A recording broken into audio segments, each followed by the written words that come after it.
أعوذ بالله من الشيطان الرجيم بسم الله الرحمن الرحيم 40. سورة غافر Mekke'de nazil boğan 85 ayet. Nahayet şefkatlik, mehriban Allah'ın isim bilen başlayman. Hamim. Bu kitap yani Kur'an galip, hemmini bilgücü Allah tarafından nazil kılıngandır. Allah günahını mağfiret kılgıcıdır, tevbini kabul kılgıcıdır. Allah'ın azabı qattiqdir, Allah inam egisidir, onundan başka hiç ilah yoktur. Akıbet qaytadigan joy onun dergahıdır. Allah'ın ayetleri, yani Kur'an to'g'risida faqat kafirlar mücadele qilishidi. Ularning shaharlarda berib kelib yurishlariga mag'rur bo'lib ketmagan. Ular yani Mekke kafirlardan burun Nuhning qavmi va ulardan keyingi payg'ambarlarga qarshi uyushgan Ad va Samudga o'xshash jamoalar payg'ambarlarni inkor qildi. Payg'ambarlarni inkor qiluvchi ummatlardan har ummat o'zlarining payg'ambarlarini halok qilishni qasladi. Haqni bekor qilish uchun botil so'zlar orqali payg'ambarlar bilan munozara qilishdi. Shuning bilan ularni halok qildim. Mening azobim qandoqkan? Shuningdek yana ilgirki ummatlarga tegishli bo'lgandek Parvardigoringning azobi kafirlarga tegishli bo'ldi.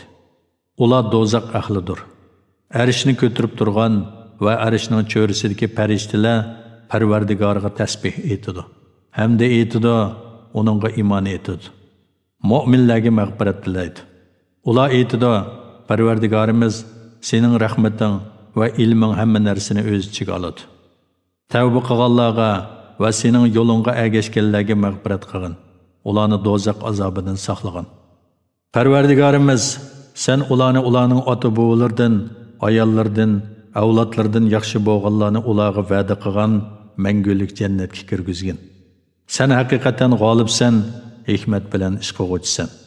Parvardigorimiz sen ularni yomon ishlardan saqlagin. Sen kimni yomon ishlardan saqlaydi ekansan, shubhisizki bu kunda sen uningga rahmat qilgan bo'lasan. Bu cho'ng baxtdir. Shubhisizki kafirlarga Allohning dunyoda sizlarga bo'lgan g'azabi, sizlarning oxiratda bir-biringlarga bo'lgan g'azabinglardan eshib tushadi. Chunki sizlar iymonga da'vat qilinatdinglar, lekin iymon etmaydinglar deb nido qilinadi. Ular Parvardigorimiz bizni 2 qitim o'ltirib, 2 qitim tirildirding. Biz gunohimizga iqror qildik. Hamda chiqish yo'li tepilamo deydi. Bu shuning uchundirki, sizlar Allohni bir deb bilishga chaqirilganda buni inkor qildinglar. Agar Allohga sherik keltirilsa, ya'ni Lat, Uzza qatorliq butlarga cho'qinishga chaqirilsanglar, uni tasdiq qilasizlar. Ya'ni ularning ilohligini e'tirof qilasizlar. Hukm yuksak, buyuk Allohga xosdir. Alloh sizlarga qudratining alomatlarini ko'rsatadi. Sizlarga ko'kdan yomg'ir bilan rizq tushirib beradi. Faqat Allohning toatiga qaytgan kishilar Allohning oyatlaridan vaz nasihat oladi. Dininglarni sherikdan va riyodan sapqigan holda Allohga ibodat qilinglar. Kafirlar yoqtirmagan taqdirdami? Allohning martabasi yuqoridir, Alloh arishning egisidir. Xaloyiq muloqot bo'lishadigan kun, ya'ni qiyomat kunidan ogohlantirish uchun Allah o'z hukmi bo'yicha bandalardan qolgan odamga vahiy tushiradi.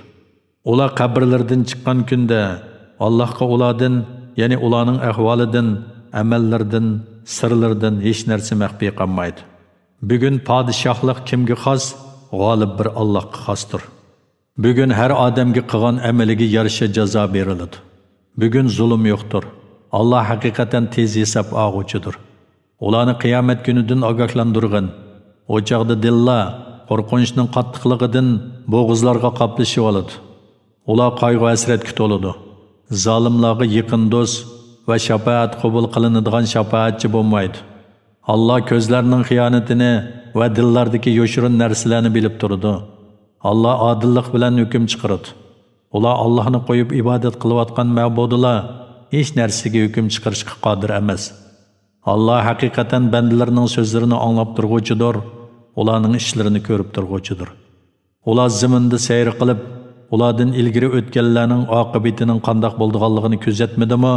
Ular bo'lsa zaminda kuch-quvvat va yodikorliklar, ya'ni uy imorat qurish jihatda bular yana sening qavmingning kofirlardan ustun edi.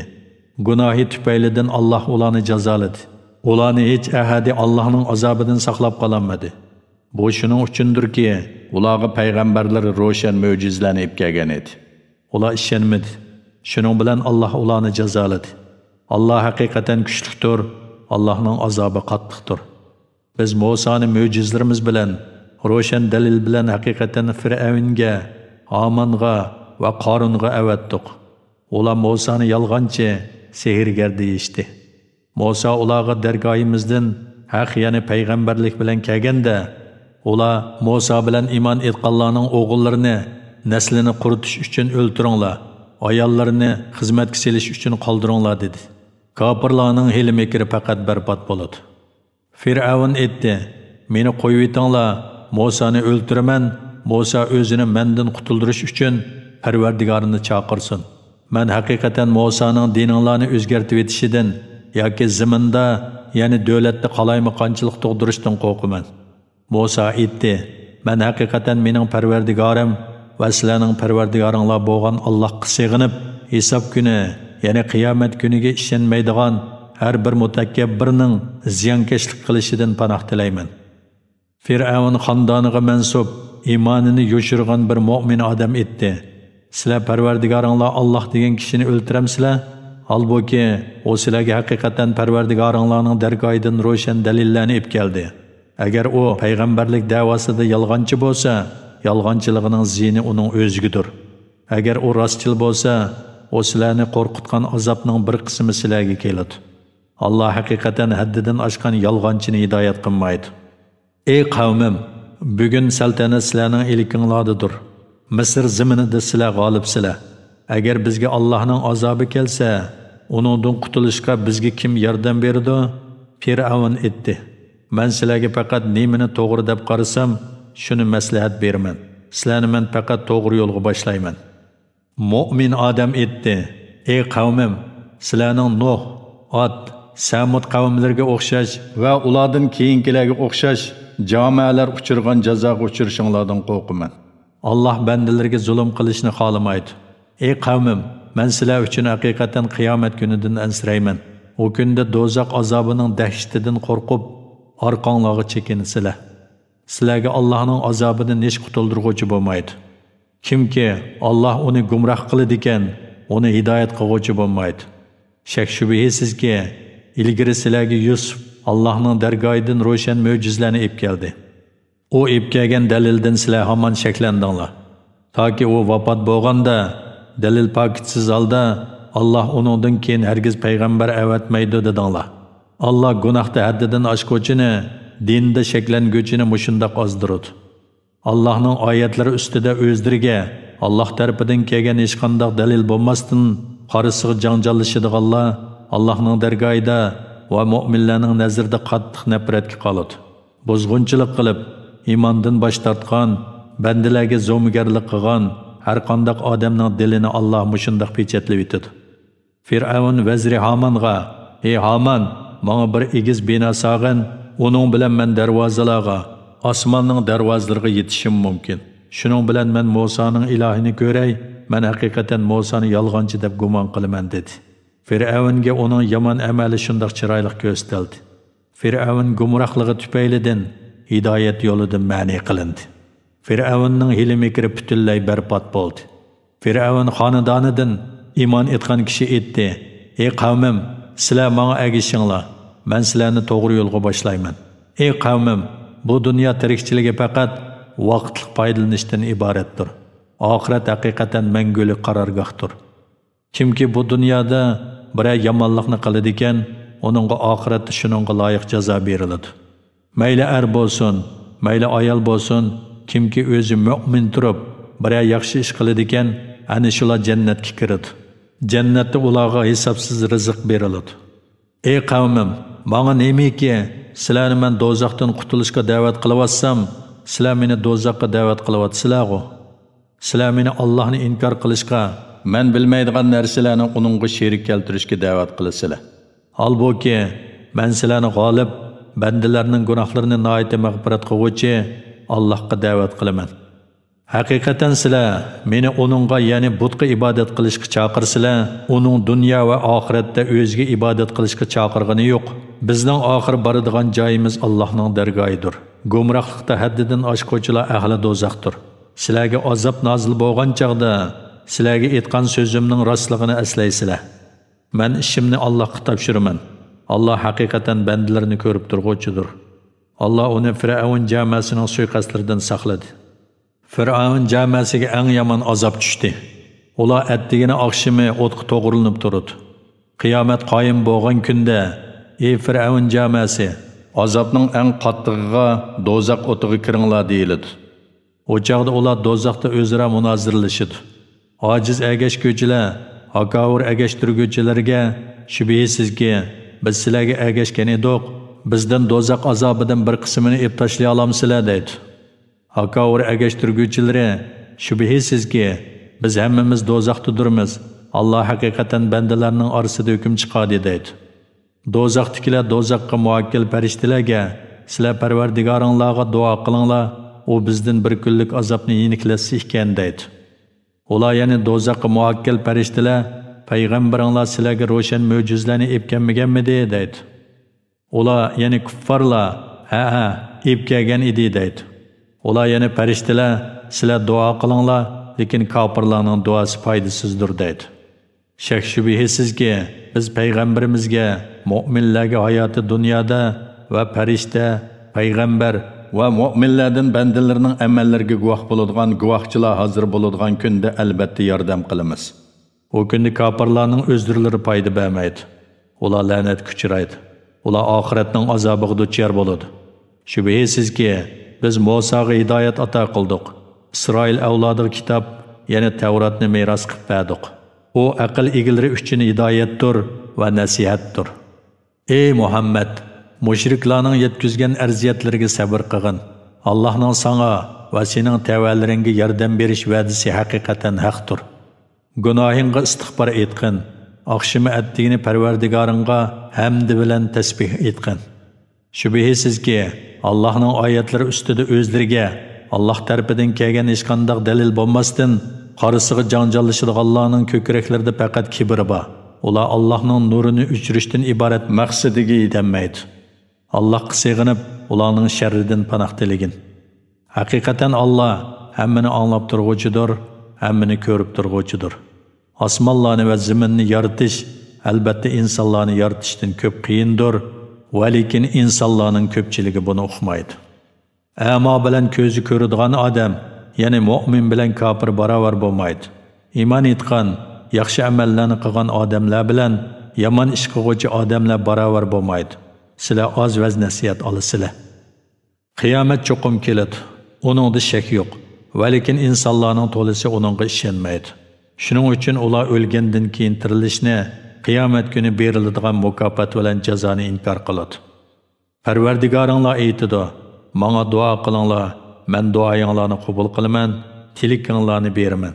Shubhisizki, mening ibodatimdan cho'ngchilik qilib bosh tortadiganlar xorolda jahannamga kiradi. Kunduzi ishlab yetgan g'arg'illikdan aram elishinglar uchun Allah sizlarga kechini qorong'u qilib yaratdi.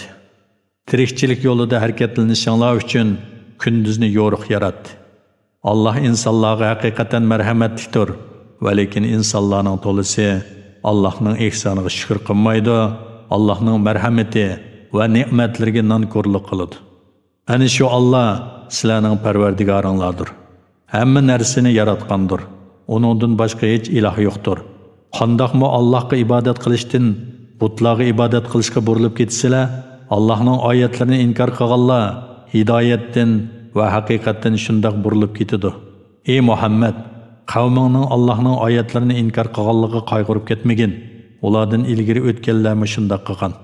Alloh sizlarga zaminni turalg'u, osmonni bino qildi. Sizlarni suratga kirgizdi. Suratinglarni chiroyli qildi. Sizlarga turli pok narsalarni rizq qilib berdi.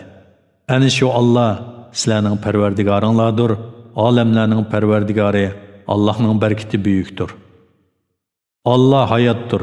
Uningdan boshqa hech iloh yo'qdir. Dininglarni sherikdan va riyodan sap qilgan holda uningga ibodat qilinglar. Jimi hamd sana olamlarning parvardigori Allohga xosdir. Ey Muhammad, aytqinki, Parvardigorimdan menga ro'shan dalillar kelgan chaqda sizlar Allohni qo'yib ibodat qilayotgan butlaringlarga ibodat qilishdan ma'ni qilindim. Olamlarning Parvardigoriga bo'ysunishga buyurildim. Alloh sizlarni, ya'ni otanglar Odam alayhissalomni tuproqdan, uning avlodini oldi bilan obimanidan, ondan laxti qondan yaratdi. Ondan o sizlarni onanglarning qornida buvoq oltinglarda chiqardi. Ondan kuch-quvvat va aqlda kamolat yeshi qiron vaqtinglarga yetisizlar. Ondan qiyrisizlar, ba'zanlar burun vafot etib ketisizlar, ondan sizlar muayyan vaqtgacha yashaysizlar. Sizlar Allohning qudratining dalillarini tushungaysizlar. Allah tirildirishga va o'ldirishga qodir. O bir ishni qilishni iroda qilsa, uningga vujudga kel deydi-da, u vujudga keladi. Allohning oyatlari ustida janjallashayotganlarni ko'rmadingmi? Ular qandaqmi hidoyatdan gumrohlikka burilib ketadi? Ular kitobni, ya'ni Qur'onni inkor qildi. Payg'ambarlarimizga biz nozil qilgan mo'jizlarni inkor qildi. Ular uzoqqa qolmay inkor qilganliklarining oqibatini biladi. O chaqda yana do'zaxga kirganda ularning bo'yinlarida taqoqlar va zanjirlar bo'ladi. Ular qaynoq suvga so'rab kiriladi. Ondan o't ko'ydiriladi. Ondan ularga Allah'ını qo'yib sherik keltirgan ma'budlaringlar qayerda deyiladi. Ular o ma'budlar o'zlarini bizdan chetga oldi, balki biz ilgari hech narsaga ibodat qilmaydik deydi. Alloh kofirlarni shunday gumroh qiladi. Bu azob sizlarning ziminda haqsiz ravishda gunoh qilib, pul molni harom yo'llarga sarf qilganinglar uchun xushal bo'lganliginglar va haqqa urib ketganliginglar uchundir. Sizlar do'zaxning darvozalaridan kirib, u yerda mangu qilinglar. Mutakabbirlarning joyi nima degan yomon. Ey Muhammad, qavmingning seni inkor qilganligiga sabr qilgin. Allohning ularni azoblash to'g'risidagi va'dasi haqiqatan haqdir. Sana biz ularga va'da qilgan azobning bir qismini ko'rsatsak, bu Allohning va'dasiga vafo qilganligidandir. Yoki seni uni ko'rsatishdan burun vafot qildirsak, ular bizning dargoyimizga qaytariladi. Qiyomatda ular azobga duchor bo'ladi. Sendan ilgari biz haqiqatan nurg'un payg'ambarlarni avatdik. Ularning orasidan sana bayon qilib berganlarimizmi, bayon qilib bermaganlarimizmi bor. Hech qanday payg'ambar Allohning iznisiz bir mo'jiza keltirmaydi. Allohning amri, ya'ni qiyomat kelgan chaqda kishilarning orasida adolat bilan hukm chiqariladi. Bu chaqda haqqa qarshi turg'uvchilar ziyon tortadi. Minishinglar va go'shtlarni yeyishinglar uchun Alloh sizlarga hayvonlarni yaratdi. Ular sizlarga nurg'un foyda keltiradi. Ularga minib dilinglarga pukkan hojitinglardan chiqsizlar. Quruqlikda yuk taqilringlarni ularga otsizlar. Dengizda kemalarga qochilaysizlar. Alloh sizlarga qudratining alomatlarini ko'rsatdi. Sizlar Allohning qudratining qaysi alomatlarini inkor qilsizlar? Ular zaminda sayr qilib, ulardan ilgirkilarning oqibatining qandoq bo'lganligini ko'zatmadimi? Bulardan ularning soni ko'paydi. Zaminda kuch-quvvat va yodikorliklar, ya'ni uy imorat jihatda bulardan ustun edi. Ularning qo'liga keltirgan narsalari ularga asqatmadi. Ularga payg'ambarlarda ro'shan mo'jizlar bilan kelganda, o'zlarida bor ilm bilan faxrlanib, payg'ambarlarni inkor qildi va masxir qildi. Ularga o'zlari masxir qilgan va kelsa deb oldirgan azob nozil bo'ldi. Ular bizning azobimizni ko'rgan chaqda, biz bir Allohga iymon etdik, biz burun Allohga sherik qilganlarimizni inkor qildik dedi. Bizning azobimizni ko'rgan chaqda aytgan iymonining ularga foydasi bo'lmadi. Bu yana azobni ko'rganda aytgan iymonning foydali bo'lmasligi Allohning bandalari orasida tutgan yo'lidir. Bu chaqda kofirlar ziyon tortquchi bo'ldi.